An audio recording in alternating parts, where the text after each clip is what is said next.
Hey there, welcome to British Medical Language Center and welcome to English with Rocky Sir. আজকে আমরা নতুন একটা অধ্যায় শুরু করতে যাচ্ছি। আজকে নতুন এই অধ্যায়টার নাম হচ্ছে কি Books and Films.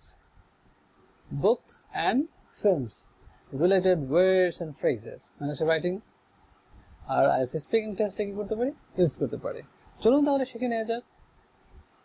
টান টানান, this one. Action packed. যারা খুবই অ্যাকশন ধুমধাম মারপিট খুব পছন্দ করেন তাদের জন্য হচ্ছে আজকের হচ্ছে এই ফ্রেজটা, এবং যারা পছন্দ করে না তাদের জন্য, কারণ এই রিলেটেড টপিক আসেই। এটাকে বলা হয় কি action packed. What does it mean? It means full of action. কি এটা মানে? হ্যাঁ, ঠিকই শুনেছেন, full of action. I mean action packed. Let's say this sentence. This one is really super.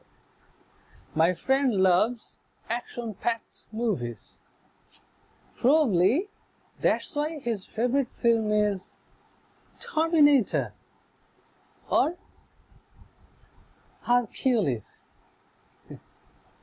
Exactly.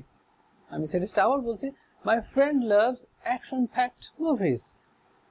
Probably that's why his favorite film is Hercules. Exactly. That's super.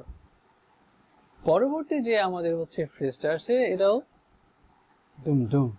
পরবর্তী যে ওয়ার্ডটা আসছে এই ওয়ার্ডটা হচ্ছে কি? This one. Addictive. কি বললাম? Addictive. What does it mean? Well, it means a book or film that you quickly become just addicted to. আবার বলছি, a book or film that you quickly become addicted to.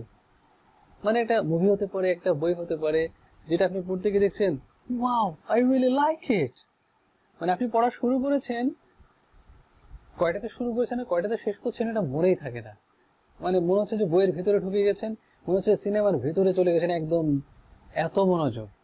তখন এই ক্ষেত্রে আমরা এই ওয়ার্ডটা ইউজ করতে পারি। এখন আমাদের কাজ হচ্ছে সেন্টেন্স দেখা। তাহলে চলুন সেন্টেন্স বানাই এবং সাথে সাথে মুখস্থ করে দিই, যাতে করে অন্যভাবে মানে ভিন্নভাবে একই ওয়ার্ড দিয়ে বিভিন্ন ধরনের বাক্য আমরা বানাতে পারি। ওয়েল দেন এই বাক্যটা আমরা বলতে পারি। বাক্যটা কি লেখা আছে? This story is really addictive. That's why I finished it last day.